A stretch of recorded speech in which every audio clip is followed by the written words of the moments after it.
Hi students, today we'll discuss about the basic operational concepts of a computer system. What are the basic operations that a computer system can perform? The basic function of a computer system is to execute program which is a sequence of instructions is stored in a memory. So generally whenever if you want to perform an operation means we want to enter some input data to a computer system, processing will be done. After processing completion, we will get the output of a system. So whenever you want to process the data means we require some instructions or a program. Here a program is nothing but of a sequence of instructions. That instructions or the program will manipulate the data. After manipulation of data, it will provide the output. So here what are the operations it will be performed and how the operations are going to be performed, we will describe here. Individual instructions are brought from the memory into the processor which executes the specified operations. What are the instructions we enter into a computer system? Primarily or basically, the instructions are going to be stored in the memory. After that are going to be transferred to the processor and executes the specified operations from different parts of a computer system. Data to be used as operands are also stored in the memory. So whatever the data we enter into a computer system through an input device, the data are going to be stored in the memory.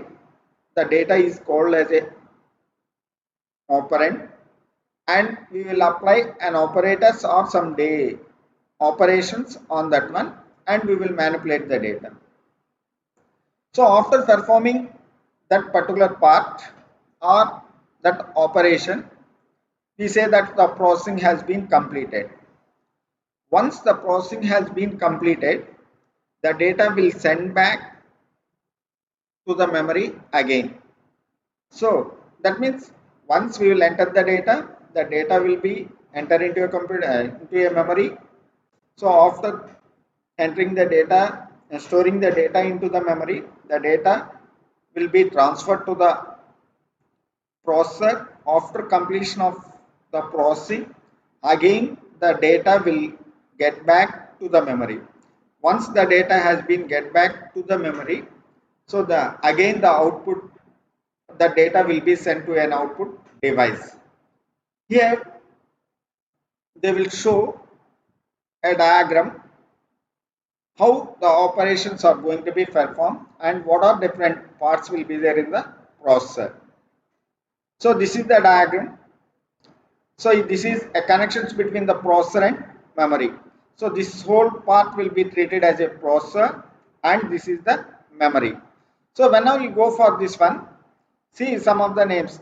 MAR, memory address register. This is MDR, memory data register. This is program counter PC. So that means it is an incremental one. So it will be incremented like PC plus 1 plus 2 plus 3. To fetch one after another, we will use the program counter. At the beginning, it will points to the starting instruction. After completion of that instruction, the PC will be pointed to the next one that will be represented as a PC1, PC plus 1 plus 2 like that. This is an instruction register, IR, instruction register. Here we have some registers. Those registers are R0, R1, R2 up to Rn minus 1. These registers are called as a general purpose registers. This is a control unit and this is an arithmetic logic unit. So that means, so within the processor we will have memory address register, memory data register. program counter, instruction register, general purpose registers are R0, R1 to Rn minus 1, control unit and ALU. This is the memory. Here see the connection. So the data will be transferred from memory address register to the memory. From the memory, the data will be transferred to MDR, or from MDR to memory also. Bidirectionally the data will be transmitted. Here also see, from the memory, the data will be fetched to the control unit. So after fetching the data from the control unit, so after performing the operation, the data will send back to the memory. So this also in between of the memory and the control unit, a bidirectional data transfer from memory to control unit and control unit to memory. In the memory, here also memory address register to memory, memory to memory data register. So here from memory address register only the data will be transferred for memory. See the registers, instruction register IC, IR, program counter PC, general purpose register R0 to Rn minus 1, memory address register MAR, memory data register MDR. One example they have been given, load location A R0. So this is a memory location, LOC location A in R0. R0 is a general purpose register. Load location B in R1, that is one more general purpose register R1. Add R0 R1. So we are going to be adding the contents of R0 to R1. The meaning is add R0 comma R1 means I am adding the contents of R0 to R1. So that means now the added value is stored in R1 because of the contents of R0 is adding to the contents of R1. Store R1, that means the value is storing in register R1 and the resultant value is going to be stored in memory location C. See that example, they have been taken two values, that is A and B. So the A value, that means location A is going to be stored in register R0, that is R0 think it is a general purpose register, and load B, another value B, that is storing in R1, adding of contents of R0 to R1, store R1, that means the value is going to be stored in R1, finally the resultant value is storing in location C.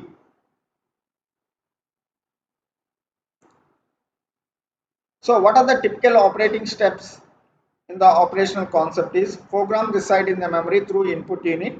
So whatever the program we have done, so the program is going to be reside into the memory or placing into the memory through the input unit. Execution of program starts when the PC is set to point to the first instruction. Always consider that the program counter is going to be point to the first instruction of a program. So that means there it will start the execution after completion of first instruction. The program counter is going to be incremented by 1. So that means PC first instruction. That means if you think of that PC is at one point, the PC, and after completion of the first instruction it is going to be added one more step, that is PC plus 1, PC plus 2, like that not PC plus 2. After the again one by one, step 1 increment will be done. The contents of PC are transferred to MAR. Whatever the contents we achieved in the program counter, that will be transferred to MAR, and read signal is sent to the memory. At the time once the read signal is sent to the memory, the first instruction is read out and loaded into MDR, memory data register. That means the contents of PC are transferred to memory address register and read signal is sent to memory. The first instruction is read out from the memory and loaded into MDR. The contents of MDR are transferred to instruction register. Now instruction register is ready to decode and execute. So from program counter to MAR, so after sending a signal to the memory, then it will be loaded into MDR. So once the data has been loaded into the MDR, then it is going to be transferred to the instruction register. Now instruction is ready to decode and execute.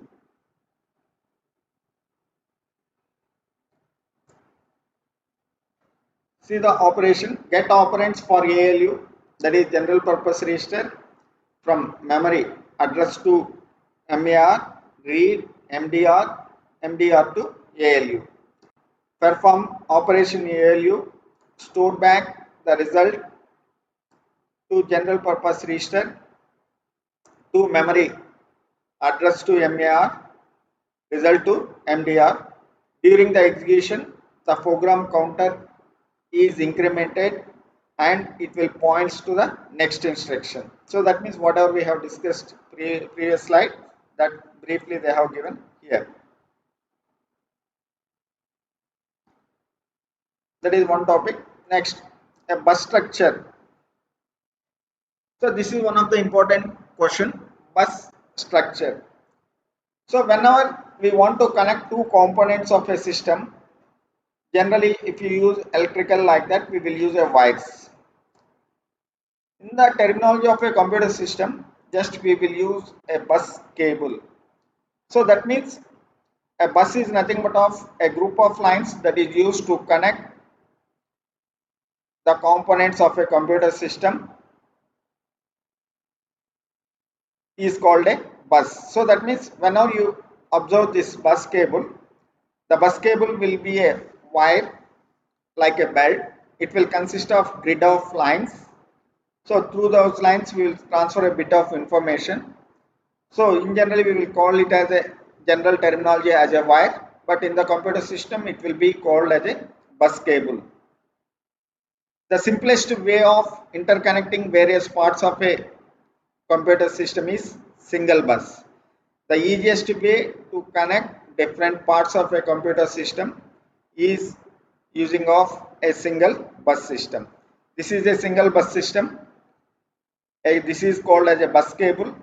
For the bus cable, an input device is connected, an output device is connected, memory is connected, and a processor is connected. So that means these are different parts of a computer system. So these parts have been connected one part to another part via this bus structure or bus cable. See here, the first one we have seen a system bus. The second one is called as a multiple bus. So here whenever you consider a multiple bus, so that also will be named as a system bus also. Here a bus that connects major computer components or modules like CPU, memory, IO is called as a system bus. So that means a system bus will consist of multiple buses within that one. So the system bus is separated into three functional groups. So this is called as a system bus. Within the system bus, we have a data bus, we have an address bus, and we have a control bus. The three buses are data bus, that is within the system, address bus, and control bus. So here see the major parts of the computer system is the CPU. The CPU is connected to control bus, address bus, and data bus to transfer of some data. The main memory or the memory is also connected bidirectionally, memory to control bus and control bus to memory, address bus to memory, and bidirectionally memory to data bus and data bus to memory. Coming to input and output, the input and output is the control bus will be connected to an input as well as control bus bidirectionally it is going to be connected, and the address bus also bidirectionally it is connected, and the data bus is also connected to input output bidirectional. So that means a single bus cable will consist of only one bus cable. The system bus will consist of multiple buses. Within that one, we have totally a data bus, address bus, and control bus. So the totally it will be called as a system bus.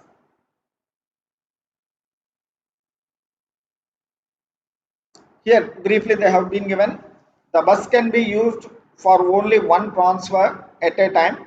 Only two units can use the bus at any given time. So whatever the bus you have been connected for several devices, that bus can transfer the data in between of two devices, that is used for only one transfer at a time. So that means only one transfer means in between of two units, only two units can use the bus at any given time. The single bus structure is a low cost and also very simple for attaching peripherals. We can easily attach or connect the peripherals. Peripherals is nothing but of different parts. It's a very easy to connect with a single bus structure. All the interconnected devices are not necessary, that leads to a problem. Here, whenever you see a primary memory and secondary memory, two devices if you take, there is a speed variation or data transfer rate. Speed variation means. So there is a difference. Suppose if I have seen the primary memory, it will be a high end speed. But whenever you go for the secondary, it will be as a low. So that's why whenever you connect these devices, in generally there is a problem of or variation in between of speeds. So this can be solved by using a buffer registers that will be called as a cache registers. To balance the speeds, we will use a cache register. So that means in between of primary memory and secondary memory, we will use a cache memory. The instructions from processor at once are loaded into these buffers and then complete transfer of data at a fast rate will take place. Whenever you use this one, so definitely the speed, the data transfer rate is going to be increased. Multiple bus structures increase the performance but also increase the cost. So whenever you compare with the multiple bus structure, it is going to increase the performance, but also while it is increasing the performance, automatically the cost is also going to be increased.